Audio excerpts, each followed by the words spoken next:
उज्जैन में 3 दिवसीय बाबा जय गुरुदेव जी महाराज के जीवन रक्षक भंडारे के तीसरे व अंतिम दिन प्रातः काल में हजारों की तादाद में अनुयायी गुरुदेव परम पूज्य संत उमाकांत जी महाराज के दर्शन और उनके प्रवचनों को सुनने मक्सी रोड स्थित जय गुरुदेव आश्रम में पहुंचे। लगभग 70 से 80 एकड़ में फैले आश्रम में 1 महीने पहले से ही तैयारियां शुरू कर दी गई थी। आज इस दिव्य सत्संग के साथ संध्या सत्संग के बाद 3 दिवसीय कार्यक्रम का समापन हुआ। इस आयोजन में देश के प्रत्येक राज्यों से गुरुदेव के अनुयायी उनके दिव्य दर्शनों और उनके सत्संग का श्रवण करने उज्जैन पहुंचे थे। संपूर्ण आयोजन स्थल पर भक्तों की संख्या को देखते हुए सिंहस्थ की पुरानी यादें आम जन के मन में ताजा हो रही थी और भक्त आगामी सिंहस्थ के बारे में चर्चा कर रहे थे। आज सुबह मुख्यमंत्री डॉक्टर मोहन यादव भी अपने उज्जैन प्रवास के दौरान स्वामी जी के आश्रम में पहुंचे और गुरुजी का आशीर्वाद लेकर उनके दिव्य दर्शन कर पुण्य लाभ कमाया। आपको बता दें कि बाबा जय गुरुदेव जी महाराज के भंडारे में बाबा उमाकांत जी महाराज का दर्शन करने, सत्संग सुनने और प्रसाद लेने के लिए एक तरफ भारत के हर राज्य से लाखों लोगों का आगमन हो रहा है, तो वहीं दूसरी ओर दुबई, अमेरिका सहित अनेक देशों से भी भक्तगण उज्जैन आश्रम में पहुंचे हैं, जिनकी सुरक्षा हेतु आश्रम समिति द्वारा सैकड़ों भंडारे, डेरे, राउटी, शौचालय बनाए गए हैं, या फिर यूं कहा जा सकता है कि एक अलग ही नया गुरुदेव नगर स्थापित हो गया है, जहां इतनी बड़ी संख्या में आस्था का सैलाब उमड़ा हुआ है।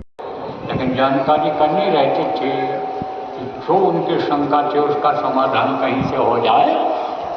तब जब हमको आने को हुआ तब लोगों ने कहा वो बताएंगे आपको, आया नहीं और गया। मैं तो सत्संग सुनाया गुरु महाराज की दया से। फिर बाद में लोगों ने कहा था अच्छा पूछ लो, बोले आप सब शंका का समाधान हो गया, सारे बातें तो सत्संग में आप क्या बोले। ऐसे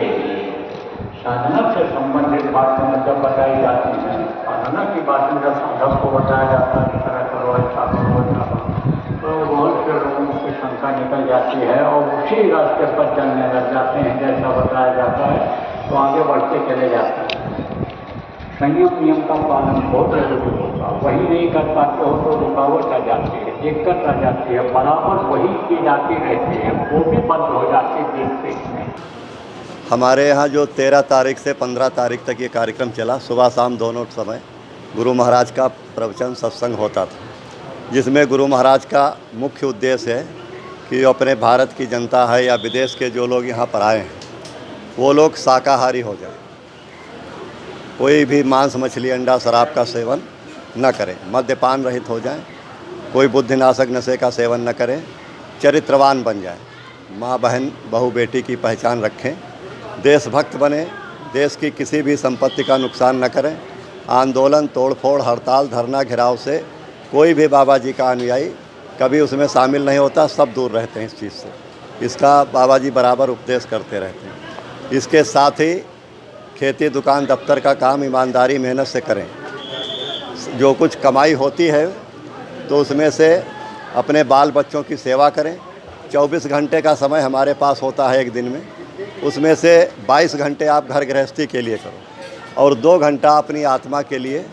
जो बाबा जी सुमिरन ध्यान भजन की विधि बताते हैं उस तरह से सुमिरन ध्यान भजन करेंगे तो लोक भी बनेगा और परलोक भी बनेगा। लोक बनने का मतलब है कि भौतिक कामों में आपकी मदद मिलेगी, बीमारी तकलीफ़ें दूर होंगी, बरकत मिलेगी आपको घर में, और इसके साथ साथ अंतर में अनुभव भी होंगे आपको।